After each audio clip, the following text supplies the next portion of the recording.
Welcome back, everybody, to Umpire Magazine, The Hot Take. I'm Jamie. He's Alex. And I need to start this week with a correction. Because, Alex, you have been telling people that I gave a standing ovation to God is a She Volume 2 last week, based purely on it not being a 4 out of 10. You did. You literally said, I'm giving this film I haven't seen a standing ovation. Those were your words. I was there. The microphone was there. Reality was there. That was ironic enthusiasm, Alex. I was celebrating the concept of a 5 in a landscape of 4s. It was a commentary on relative quality. And besides, you're the one who called Pitch Black the OPEC of adequate cinema and then sat back like you'd written Shakespeare. You remember that? You were so pleased with yourself, you did a little exhale. I stand by the exhale. And I stand by the analogy, because this week the magazine is telling us Iron House just muscled to #1 with $24.3 million and a 4 out of 10. Pitch Black doesn't just control the cartel anymore, Jamie. He is the cartel. He's vertically integrated mediocrity.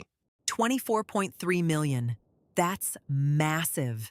Last week, Iron House was sitting in second behind Cave Lost, and I said the darkness strategy moved some tickets, and now it's moved all the tickets. It leapfrogged everything. Iron House is the #1 film in Follywood. It's the #1 film in Follywood with a 4. The magazine describes this week as resembling a car park after a particularly listless drizzle, and honestly, that's generous. A drizzle implies some moisture, some life. This is more like a car park after the heat death of the universe. But look at the full picture. The Summer of Discontent. In Paris pulled 23.1 million at #2, 41.6 total, and it's still the highest-rated film on the entire board at 6 out of 10. The magazine calls it the Mona Lisa in a room full of finger paintings. Last week I said quality finds a way, and you mocked me with your little cave spelunker metaphor. And here is quality, Alex, finding a way, pulling 23 million, being the Mona Lisa.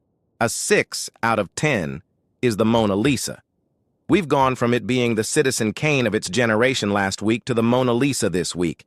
By June, it'll be the ceiling of the Sistine Chapel. A 6. The bar is in hell, and we're still doing the limbo. Now, we have to talk about the Pitch Black press release because this man actually put out an official shareholder statement. And I want to read it because I don't think people will believe me otherwise. He wrote, and I quote, "It clearly isn't about FC or the critics. The FC even called the fans zombies, not in them exact words though. If fans love the movie, let them enjoy it without spanking them." And then he typed the word shrug, in brackets. He put a parenthetical shrug in an investor memo. This is a document that goes to shareholders, people with money, and the man typed the word shrug like he was sending a text to his nephew about dinner plans. The stock went up 2%, Jamie. 2%. The analysts are calling it the shrug rally. But that's the genius of it. He's being real. He's being authentic.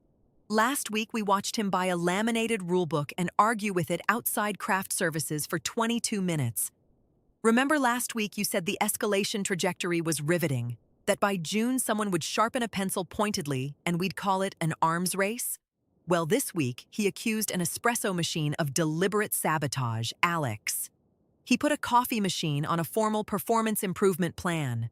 The man arrived at the Iron House premiere briefing in a velvet jacket with a rehearsed entrance monologue, got served tepid dishwater by a coffee machine, and declared war on it. This is a studio chief. This is someone responsible for the #1 and #2 grossing films in Follywood history. And he's filing HR complaints against kitchen appliances. But investors loved the spanking line, 2%. He went to bat for the fans. He said let them enjoy it without spanking them, and the market rewarded raw populist energy. Last week you said the critics equals clowns poster was breathtaking in its absence of self-awareness. But maybe, the man is just operating on a frequency the rest of us can't hear. Oh, I can hear the frequency. It sounds like an espresso machine being formally reprimanded. Meanwhile, let's check on Cave Lost. Remember last week I said it proved we were going backwards as a civilization? It's on 56.5 million total, still the highest cumulative gross on the board, but it only pulled 7.2 this week. The magazine calls it the quiet marathon runner. I call it the exhausted marathon runner who collapsed at mile 20 but keeps crawling forward because nobody told it to stop. 56.5 million in total gross for a film you hate. The crowd knows what it likes, Alex. The magazine literally says that. Sometimes the crowd knows what it likes, and what it likes is being lost in a cave. Now can we talk about the gossip, because I am vibrating. Tom Vandenberge was spotted in the Follywood Tower lobby measuring the YMS logo with a tape measure and muttering the words "more imposing" into a voice recorder. Last week, this man was outbidding people for nachos he doesn't even eat.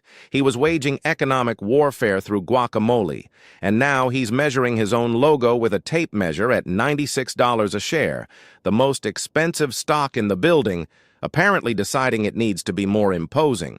The magazine warns a rebrand at this altitude can only go one way, and that way is not up. This man is an absolute menace, and I adore him. Wait.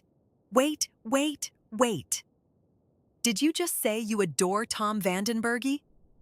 The man you last week described as conducting a guacamole embargo? You said the sentence he was photographed eating a salad with the expression of a man who had won should be framed above your bed. I contain multitudes, and Tom contains a tape measure and an ego the size of the Follywood Tower signage, which he apparently wants to make bigger. He's the only person in this industry producing entertainment, and he's not even making films, he's just measuring things and hoarding appetizers. Give this man a reality show. Okay, but the real chaos this week. Dan and Tino over at Shire Films issued something called the Brim Manifesto. Every single person within 50 feet of an edit bay has to wear a flat cap tilted exactly 11 degrees to the left. No fedoras, no beanies. And compliance is being enforced by rubber ducks, Alex. Rubber ducks sitting on every console that allegedly squeak once if your hat is wrong.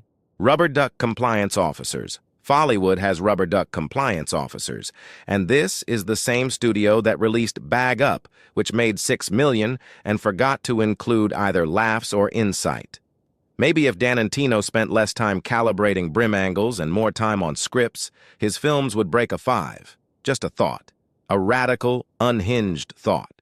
And then Piet Snot Productions held a secret screening of De Gom van de Kemmelberg, which currently consists of, and I want people to hear this clearly, 40 minutes of fog, 1 accordion chord, and a title card that reads, "More to come, maybe." The audience sat in silence for 6 minutes. Someone asked if they'd walked into a relaxation podcast. 40 minutes of fog, 1 chord, a title card that says maybe. This is what passes for a rough cut. Last week we watched Follywood produce nothing above a 6, and I called it the 4 out of 10 apocalypse. This week someone screened actual fog and called it cinema. We've moved beyond apocalypse into whatever comes after. Fogpocalypse. The misting. Now the new releases for Thursday. Oh, Alex, brace yourself, because the magazine says the week ahead looks like it was curated by someone who lost a bet. 5 titles opening.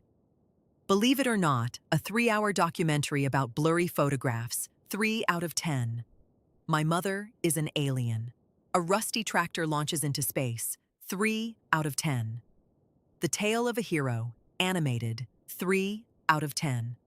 The magazine says it arrives with all the subtlety of an oncoming truck, which is also apparently the film's idea of a dramatic climax. 3 titles pre-roasted at 3 out of 10 before they even open. The magazine called them turkeys delivered to the table already carved, and then there's the last loop at 4 and Echo the silent note at 4. So the best thing arriving next week is a 4. Last week a 5 triggered a standing ovation from you. This week there's nothing to even stand for. The chairs have been repossessed. You know what? Against every instinct I possess, I think I do too. Not the films. The films are mostly 4s. But the people making the films, absolute chaos merchants, every last one of them. They're producing the best unscripted drama in Follywood, and none of it is on screen. Did we just agree?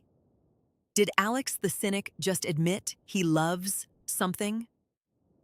I'm marking this date, May 28th. The Shrug Rally of the Heart. Don't push it. All right, that's our show for this week. I'm Alex, the magazine is Umpire, the scores are dire, and the espresso machine is on probation. See you next week, everybody. And I'm Jamie. Summer of Discontent. In Paris is still the Mona Lisa. Iron House is still a gorgeous disaster. And I will be here next Thursday, defending whatever beautiful mess Follywood throws at us.